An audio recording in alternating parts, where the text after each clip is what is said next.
નમસ્તે વિદ્યાર્થી મિત્રો, ઉલ્કાસાગર વિદ્યાભવનમાં આપનું હાર્દિક સ્વાગત છે।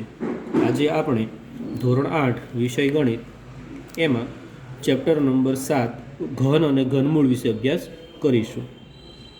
ગયા વિડીયોમાં આપણે સ્વાધ્યાય 7.1 વિશે અભ્યાસ કરી ગયા। આજે આપણે 7.2 વિશે અભ્યાસ કરીશું। પ્રશ્ન નંબર 1, નીચે આપેલી દરેક સંખ્યાનું ઘનમૂળ અવિભાજ્ય અવયવીની રીતે શોધો। અહીંયા આપણે ઘનમૂળ શોધવાનું છે અને અવિભાજ્ય અવયવની રીત। તો થિયરીની અંદર આપણે શીખ્યા હતા કે ઘનમૂળ શોધવાનું બે રીતે શોધી શકાય, એક અવિભાજ્ય અવયવની રીત અને બીજું તો કે અનુમાનની રીત। તો આપણે અહીંયા અવિભાજ્ય અવયવની રીતે ઘનમૂળ શોધવાનું છે। જોઈએ, પહેલો દાખલો છે 64। તો 64ના આપણે અવયવ પાડી દેવાના। તો એકમનો બેકી સંખ્યા છે એટલે 2 વડે ભાગ ચાલશે। 2 તેરી 6 અને 2 દુ 4। હજી બે એકમનો બેકી સંખ્યા છે।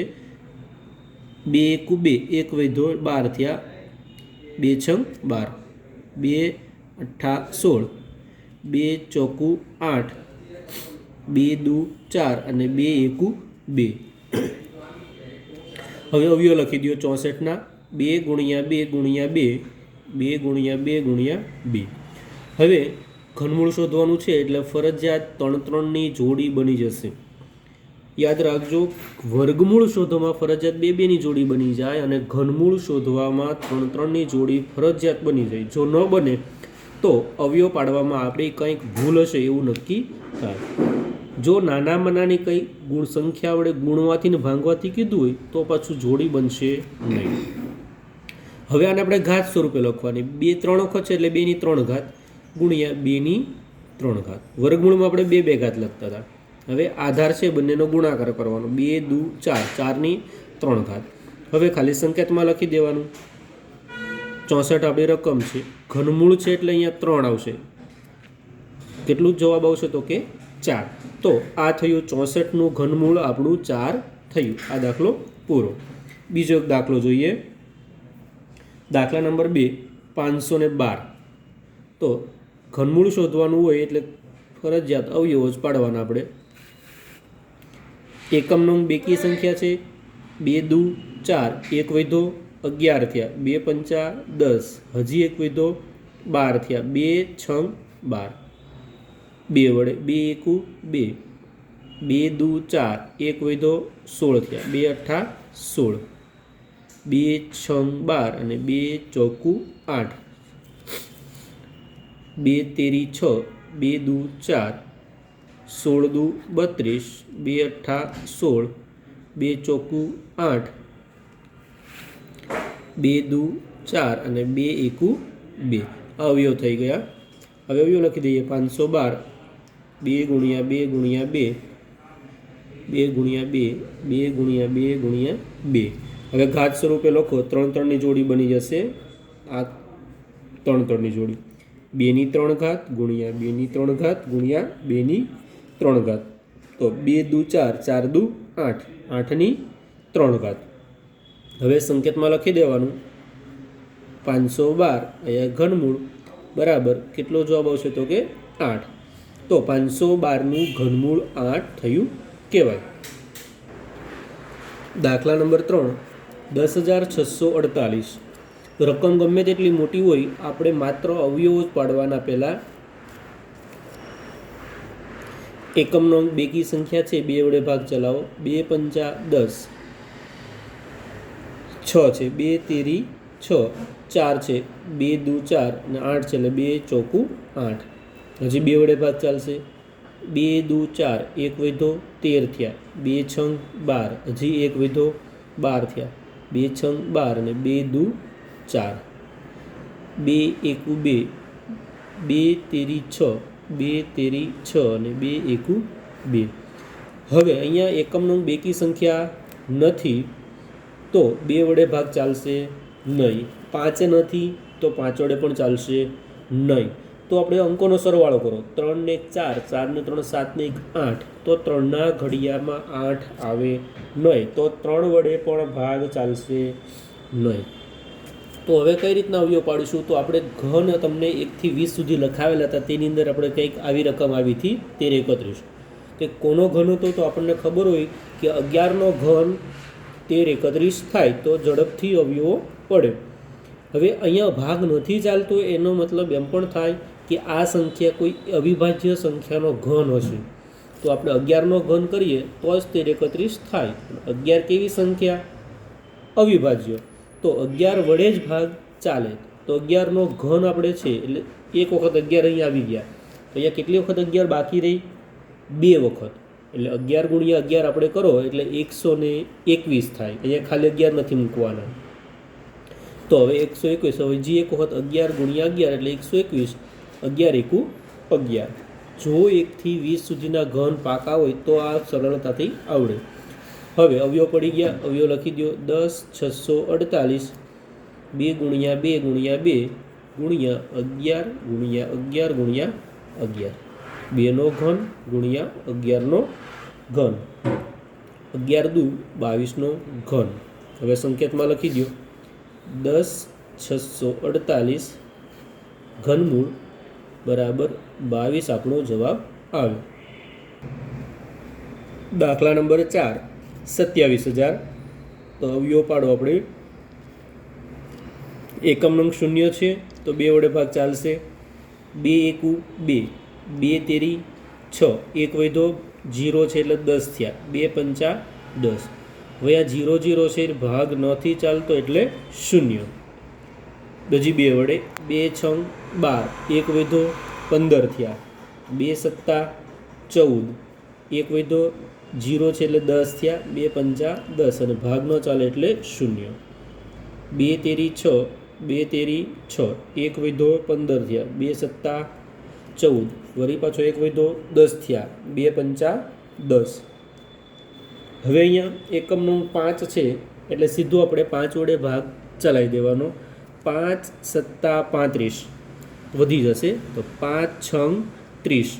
કેટલા વધે? અહીંયા 3 વધે. અહીંયા 7 એટલે 37 થયા. તો 5 સત્તા 35, 2 વધ્યા 5 એટલે 25. તો 5 ગુણ્યા 5 એટલે 25. 5 એકુ 5, 1 વધ્યો અહીંયા 17 થયા. 5 તેરી 15. તો હજી 2 વધ્યા અને 5 એટલે 25. પચો પચો 25. હજી એક વખત 5 વડે ચલાવો. 5 દુ 10, 3 વધ્યા 5 એટલે 35. તો 5 સત્તા 35. હવે એકમનો 7 છે તો ડાયરેક્ટ ખબર પડી જાય કે 3ના ઘડિયામાં 27 આવે એટલે 3 9 27, 3 તેરી 9 અને 3 એકુ 3. જરૂર નથી કે 2 પછી 3 આવવા જોઈએ ક્રમમાં, અવયવો પડવા જોઈએ.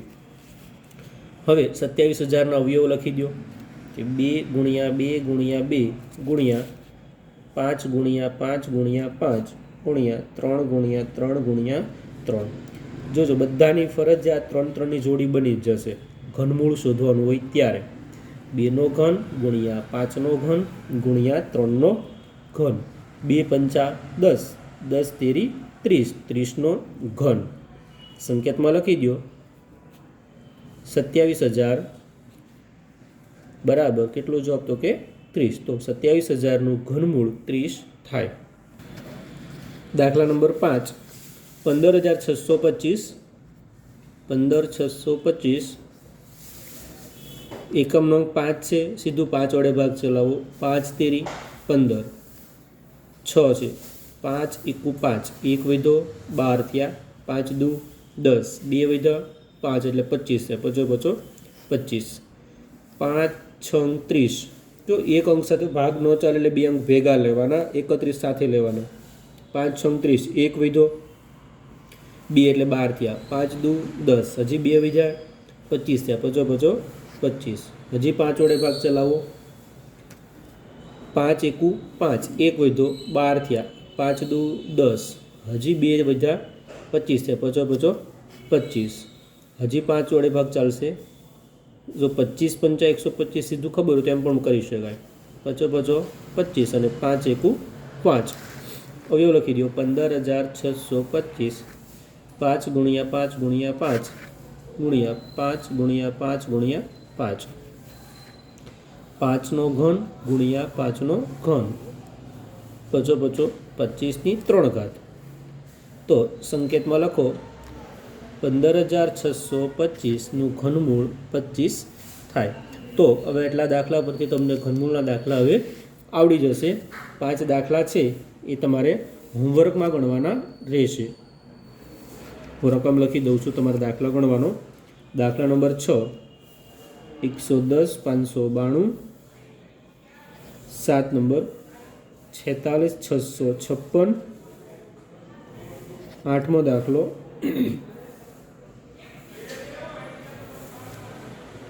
13 824. 9મો દાખલો 17 56 16 અને 10 નંબર 91 125. અહીંયા યાદ રાખજો, રકમ મોટી છે એટલે અવયવો વધારે પડશે, બીજું કોઈ ફરક પડશે નહીં. પ્રશ્ન નંબર 2, નીચેનું વિધાન ખરું છે કે ખોટું તે કહો.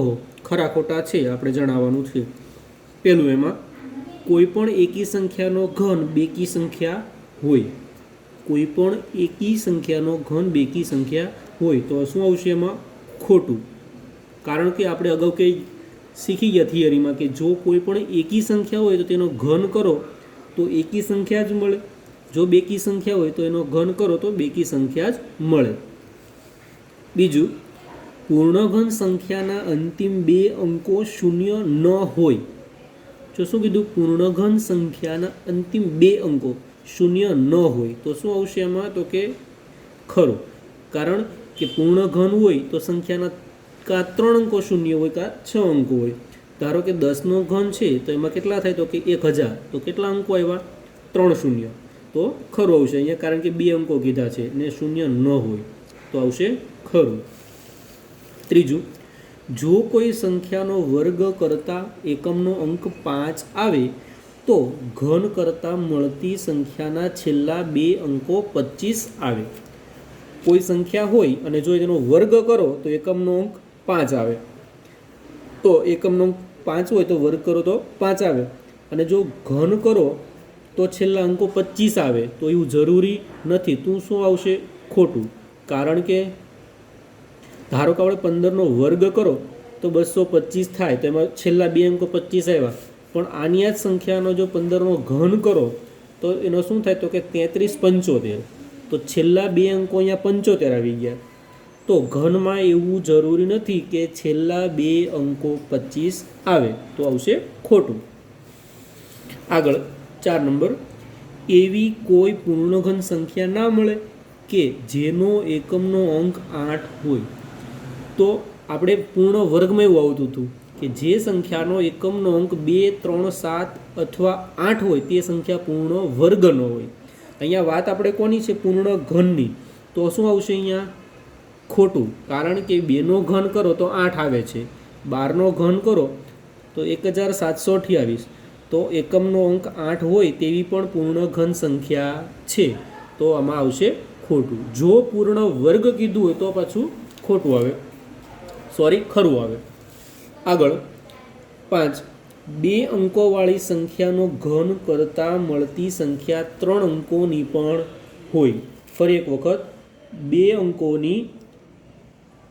અંકોવાળી સંખ્યાનો ઘન કરતાં મળતી સંખ્યા 3 અંકની હોય. ખોટું. કારણ કે 2 અંકની આપણે નાનામાં નાની સંખ્યા લઈએ. કઈ છે 2 અંકની નાનામાં નાની સંખ્યા? 10. એનો ઘન કરો તો કેટલો મળે? 1000. તો કેટલા મળ્યા આપણને? 1000માં 3 શૂન્ય મળ્યા. તો એ કેટલા અંકની સંખ્યા બની ગઈ? 4 અંકની. જો નાનામાં નાની સંખ્યા લીધી છતાં પણ 4 અંકની આવે છે.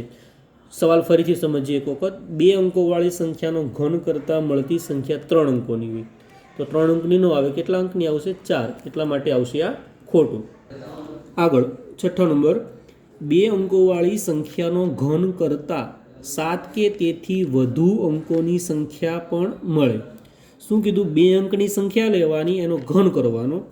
એનો જવાબ આવશે કેવો? 7 અંક કે તેથી વધારે. તો એમાં આવશે ખોટું. કારણ કે 2 અંકની સૌથી મોટી સંખ્યા લઈએ. કેટલી છે? તો કે 99. 99નો ઘન કરો તો આપણને મળે 970299. તો કેટલા અંક થયા? 2, 2 4 અને 2 6. તો 2 અંકની સંખ્યા હોય તો એનો ઘન કરો તો વધુમાં વધુ 6 અક્ષર આવે, 7 અક્ષર આવે નહીં. અક્ષર કહેતા અંકો 6 જ અંક આવે, એટલા માટે આવશે ખોટું. આગળ છેલ્લું, એક અંકની સંખ્યાનો ઘન કરવાથી એક અંકની સંખ્યા પણ મળે, તો કે ખરું. આપણે ખબર છે કે એક અંકની સંખ્યા 1 છે તો 1નો ઘન કરો તો 1 અંકનો મળ્યો. ધારો કે 2 પણ છે તો 2નો ઘન કરો તો કેટલા મળે? 8. તો એક અંકની સંખ્યાનો ઘન કર્યો તો 1 અંકનો પણ જવાબ મળે. એવી સંખ્યા 1 અને 2 છે તો જવાબ આપણો આવશે ખરું. આગળ પ્રશ્ન નંબર 3, કે જો તમને એમ કહેવામાં આવે કે 1331 એ પૂર્ણઘન સંખ્યા છે, શું તમે અવિભાજ્ય અવયવીકરણની પ્રક્રિયા વિના જ તેનું ઘનમૂળ શોધી શકો? એવી જ રીતે 49 13 12 167 32 768નું ઘનમૂળ અનુમાન કરો. તો આપણે શરૂઆતમાં કીધું હતું કે ઘનમૂળ શોધવાની 2 રીત, અવિભાજ્ય અવયવીકરણ અને અનુમાનની રીત. તો આપણને અનુમાન કરો એવું કીધું છે. અનુમાન કરો એટલે કે અનુમાનની રીતે ઘનમૂળ શોધવાનું છે. તો સૌપ્રથમ આપણે પહેલી એક સંખ્યા જોઈએ. એમાં પહેલી કીધું છે કે 1331. તો આ એક સંખ્યા છે તેનું આપણે અનુમાન કરવાનું. તો કોઈ પણ સંખ્યા હોય તો સૌથી પહેલાં આપણે એને 2 ભાગમાં વહેંચવાનું. કેટલા ભાગ પાડવાના? 2 ભાગ પાડવાના. 2 ભાગ કઈ રીતે પાડવા? તો એકમના અંકથી શરૂઆત કરવાનું, છેલ્લા 3 અંકોનો એક ભાગ અને પછી બાકી રહેતા અંકો. તો એક ભાગ કેટલો થયો? 331. અને બીજો ભાગ કેટલો થયો? 1. બંને સંખ્યાને છૂટી પાડવાની. ફરીથી કઈ રીતે 2 ભાગ પાડવાના? તો એકમ દશકથી શરૂઆત કરવાની, છેલ્લા 3 અંકો લેવાના, એ પહેલો ભાગ થયો. અને બાકી અહીંયા એક જ અંક વધ્યો છે, બાકી 2 વધે કે 3 જેટલા વધે તેટલો બીજો ભાગ. હવે તો કે પહેલો ભાગ જોવાનો, પહેલો ભાગમાં એકમનો અંક જોવાનો. કેટલા છે? તો કે 1. તો આપણે થિયરીમાં અગાઉ શીખી ગયા કે જે સંખ્યાનો એકમનો અંક 1, 4, 5, 6 અને 9 હોય તો તેનો ઘનમૂળનો પણ એકમનો અંક એનો એ જ મળે. જો એકમનો અંક 2 હોય તો ઘનમૂળનો એકમનો અંક કયો મળે? 8. અને 8 હોય તો 2. એવું આપણે શીખી ગયા. તો અહીંયા એકમનો અંક 1 છે તો તેનો ઘનમૂળનો પણ એકમનો અંક શું મળશે? 1 જ મળશે. થિયરીમાં શીખી ગયા તે યાદ હોય તો અહીંયા ખબર પડે. હવે બીજું શું હોય તો ભાગ 1. હવે એમાં શું જોવાનું? તો કે 2 સંખ્યાનો ઘન કરવાનો. કઈ સંખ્યા એ આપણને નથી ખબર. તો આ જે બીજો ભાગ હોય તે વચ્ચે આવવો જોઈએ. ધારો કે 1નો ઘન 1 છે અને 2નો ઘન 8 છે. આ 1 અને 8ની વચ્ચે આ બીજો ભાગ આવતો હોવો જોઈએ. વચ્ચે નથી આવતો તો સંખ્યા કેવી છે? તો 2માંથી કોઈ પણ એકનું ઘનમૂળ જેટલો હશે. તો 1નો ઘન ગમે ઘન કરો કે ઘનમૂળ કરો, 1 જ થાય. તો 1 જ છે તો એનો એ જ અંક અહીંયા બીજો અંક બને. તો આ બંને છે બાજુ બાજુમાં અંક મૂકી દેવાના. આ પહેલો અંક એટલે એકમનો અંક બને, બીજો અંક એટલે દશકનો અંક બને. તો છેલ્લે આપણે ખાલી સંકેતમાં જ લખવાનું કે 1331 છે એનું ઘનમૂળ કેટલું બને? તો કે આ એકમનો અંક 1, દશકનો અંક પણ અહીંયા 1, એટલે કે 11 એનો જવાબ આવે. બીજું જોઈએ, હજી આપણે ખબર પડશે કે 49 13 છે. 2 ભાગ પાડો. તો પહેલો ભાગ એટલે 913, બીજો ભાગ એટલે 4. જો છેલ્લા 3 અંકોનો એક ભાગ પાડ્યો, બાકી વધ્યો 4 એટલે 1. હવે 913 છે એમાં એકમનો અંક કેટલા છે? 3. તો આપણે શીખી ગયા કે જો એકમનો અંક 3 હોય તો ઘનમૂળનો એકમનો અંક 7 બને. જો 7 હોય તો 3 બને, 2 હોય તો 8 બને, 8 હોય તો 2. બાકીના બધામાં તેના તે જ. તો 3 છે તો અહીંયા એકમનો અંક કયો આવશે? 7. હવે અહીંયા 4 છે તો કોના વચ્ચે આવશે? તો કે 1નો ઘન 1 અને 2નો ઘન 8. આ 1 અને 8ની વચ્ચે 4 આવી ગયા. જો અહીંયા 1 અને 8ની વચ્ચે 4 આવે છે. તો હવે આપણે કોનો ઘન કર્યો? 1 અને 2. તો જે આપણે ઘન કર્યો છે તેમાંથી નાનો અંક લેવાનો કે નાની સંખ્યા લેવાની. 2 અને 1માંથી નાની સંખ્યા કઈ? તો કે 1 છે. તો અહીંયા પણ એ દશકનો અંક શું આવશે? 1. તો 1 અને 7 એટલે કેટલા થયા? 17. તો આપણને આ ઘનમૂળ મળી ગયું 49 13. એનું ઘનમૂળ થાય 17. ત્રીજું છે 12 167, બે ભાગ પાડો એટલે પહેલો ભાગ કયો તો 167 અને બીજો ભાગ 12. તો 167 છે એમાં એકમનો અંક 7, એનો ઘનમૂળનો એકમનો અંક શું મળશે? 7 હોય તો 3, આપણે અગાઉ કીધું એમ. હવે બીજો ભાગ 12 છે તો કોની વચ્ચે આવશે? 1નો ઘન 1, 2નો ઘન 8, 3નો ઘન 27. તો 1 અને 8ની વચ્ચે 12 ન આવે તો કોની વચ્ચે આવશે? 8 અને 27ની વચ્ચે 12 આવે. તો આપણે કોનો ઘન કર્યો? તો 2 અને 3નો ઘન. તો નાની સંખ્યા કઈ? 2. તો એ દશકનો અંક કેટલા બનશે? 2 બને. તો હવે સંકેતમાં લખી દો કે 12 167 એનું ઘનમૂળ કેટલું થાય? તો કે 23 થાય. છેલ્લું એક જોઈએ આપણે, 32 768. તો સૌપ્રથમ બે ભાગ પાડો. પહેલો ભાગ 3 અંકનો એટલે 768 થયા, બીજો ભાગ 32. હવે આપણે કીધું એમ કે એકમનો અંક 2 હોય તો 8 મળે, 8 હોય તો 2 મળે. તો 8 છે તો ઘનમૂળનો એકમનો અંક 2 મળશે. હવે બીજો ભાગ 32 છે તો 32 કોની વચ્ચે આવશે? તો આપણને ખબર હોવી જોઈએ કે 2નો ઘન 8, 3નો ઘન 27, એના કરતાં પણ મોટી છે. 3નો ઘન 27, 4નો ઘન 64. 27 અને 64ની વચ્ચે 32 આવે છે. તો નાની કઈ સંખ્યા? 3 અને 4માં 3. તો એ નાનો દશકનો અંક બને. હંમેશા નાનો અંક જ દશકનો અંક બનશે, જેનું આપણે ઘન કરીએ છીએ તે. તો દશકનો અંક 3 આવ્યા.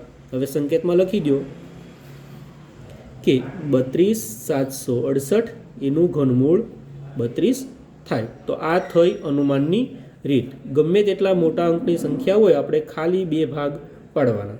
તો અહીંયા આપણું સ્વાધ્યાય 7.2 પૂર્ણ થાય છે અને ચેપ્ટર પણ પૂર્ણ થાય છે.